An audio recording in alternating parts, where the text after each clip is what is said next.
Mr. Joel, please. I love you so much. Please come and be on the show. We only have one more season. We're shooting it right now. Just come. You can just walk by a scene and he just notices you. Like, Mr. Joel. And I think that horror and her go hand in hand. She's crushing it. It's a really good sign when you're on a movie and you're looking around and you're like, I'm a fan of everyone here. Like, literally every single person.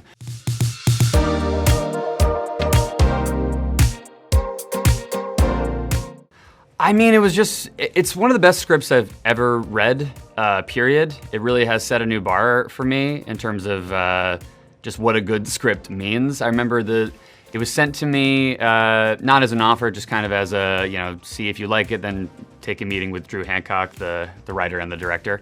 And I read it, and I just became obsessed with this story. I think a good bar for me is, if I want to be a part of something, is would I be a fan of this if I wasn't involved? And that was true for The Boys, and that was definitely true for this. So I came to that meeting initially with Drew, I'd say very, very desperate, because I was just like, if you want me, I'm yours. By the way, I'm Jack. Would you like a coffee? I'll buy it for you. Like, I was just obsessed with this story. I love swipping, kind of turning a love story on its head.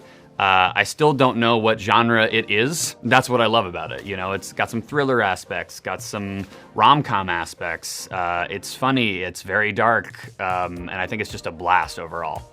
Yeah, no, Josh is complicated.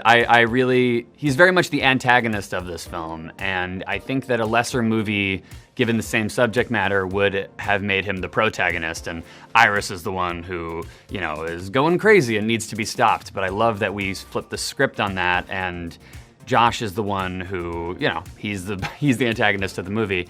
And he's someone who, when you play a villain of any kind, you don't want to be mustache twirly in any way. You want to make sure that he feels like a real person. And what I like about the character as written is, from his perspective, everything is going wrong. And he, needs to, I think he views himself as a romantic, and he's delusional, So it was really cool to step into the role of a villain who really believes that they are the hero of their own story. That was the coolest part of the whole thing. To prep for him, I watched a lot of like John Cusack in the 80s, because that's who I think Josh thinks he is. So there's a lot of, but yeah, definitely one of the more insecure characters I've ever played in my whole life, which is very, very interesting to get into on set. Yes, greatest moment of my life, sir. It took him 5 years, but he posted the scene where we mentioned him at like the very first episode of The Boys, and I lost my mind. I believe he's coming to Toronto March 15th. I will be there. I want to be there, front row, if I can, if my publicist says I can, because I have other things to do. But I really want to be there and see him live. I still haven't. I'm such a massive fan, and I was before I was Huey. And I'm just, Mr. Joel, please. I love you so much. Please come and be on the show. We only have one more season. We're shooting it right now. Just come. You can just walk by a scene and he just notices you. Like, Mr. Joel, please. Thank you. We love you. I think it's just because she's an incredible actress. I think that I think horror lets you kind of use the entire spectrum of emotion. And I think that she can access that, which is just unbelievable. And I think that horror and her go hand in hand. She's crushing it. I love going into most movies blind these days. I understand you have to give some away in some trailers, but I don't know. If I had anything my way, I would go into most movies blind. I just think they're way better that way. And this movie, I'd say, is no exception. If you can go in, if you're already gonna go, just go in with the, no spoilers if you can. Like, go in as blind as you possibly can, because I think that's the way, when I was reading the scripts, that's the way that I read it. And every twist hit me like a freight train, and I loved it. So hopefully that's the frame of mind that audiences will have going in. And if not, I don't think we actually give a ton away in that trailer. A little bit, but it's not a movie that hinges on a twist reveal. which is, I think, is really important. I think the movie still stands on its own besides the twist. Yeah, it felt, I think that's the scariest part of it, is how timely it feels, and how close we are to this being a reality. Yeah, no, I like doing things that have a tinge of social commentary to them, you know, and I think this is no exception. I really, another reason why the script I think is so well done is that it feels like a future that is just a little, you know, just in the next couple of months or two, or maybe even days or two. I love that. I'd say it's more like technology in and of itself is neither a good nor a bad thing inherently. I think it's really about, I think the message of the movie for me is that it's not about the technology, it's about what we as humans choose to do with it. Yeah, we usually make the wrong choice, and Josh definitely does. Yeah, no, I mean, definitely, I'm sure Drew took some inspiration from David Lynch. I mean, the man's incredible, so we should. But I'm also so absolutely just mesmerized by how Drew made this movie his own. You know, it really was his tone, and that was reflected in the script, and I think in the final product as well. Like, I don't think I've really quite seen anything that looks specifically like our movie, and I absolutely love it. Oh man, I mean, that day was a week. Also, you know, it was yeah. There's a lot of scenes outside in upstate New York. Most of them in the summer. Mosquitoes, that's tough. You know, anytime you walk into any grass of any height, you have to be conscious of ticks. We actually shot this movie in 2 chunks, one in the summer, one in the winter, because we had the SAG strike that happened kind of halfway through. And I'd say probably the hardest part of shooting outside was when we came back and we had already established all this summer clothing.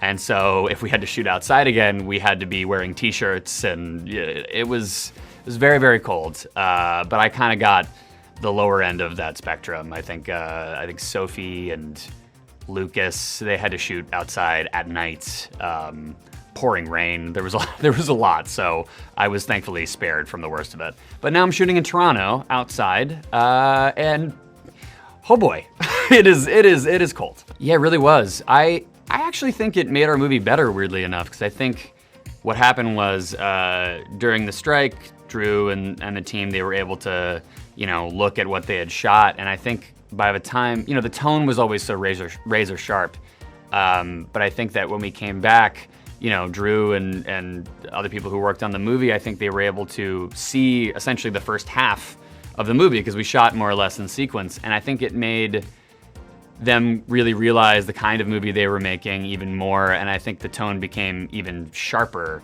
so they knew exactly what they wanted by the time we came back, and that back half, I think, is even more just sharper, for lack of a better word. I think it was really just about, you know, making sure that tone was as focused as possible. It was, you know, besides the temperature change, I know that we had a greens department come in, because all the leaves on the trees were just gone, and we had already established those in the summer portion.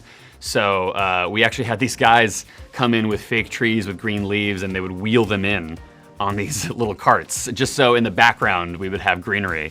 Yeah, no, it was very insane. But the movie I think it gets even darker towards the end. So, you know, having a little bit of that wintry atmosphere, I think probably helps it. Absolutely, yeah. I love movies that do that. Those are my favorite things, that they can hit you with a laugh, then hit you with the scare once your guard is down, or the reverse of that. No, I think he wrote such a great script. It was one of those things where he would encourage us to improvise and, you know, just kind of have fun with it once we got it the way that it, you know, was scripted a few times.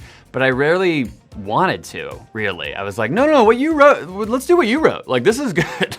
So yeah, no, he's so talented, Drew. I can't wait to see what he does next. It's a really good sign when you're on a movie and you're looking around and you're like, I'm a fan of everyone here, like literally every single person. And I think it brings the work up to a certain standard, and you know, we're just able to have fun. Everyone's a really good human being, apart from being very talented. So we just all hung out a ton. There was some drunken karaoke that happened. I really, really love this group of people, and I think they all do such an amazing job in the movie. Ooh, well, that's an action movie. I play a guy named Nathan.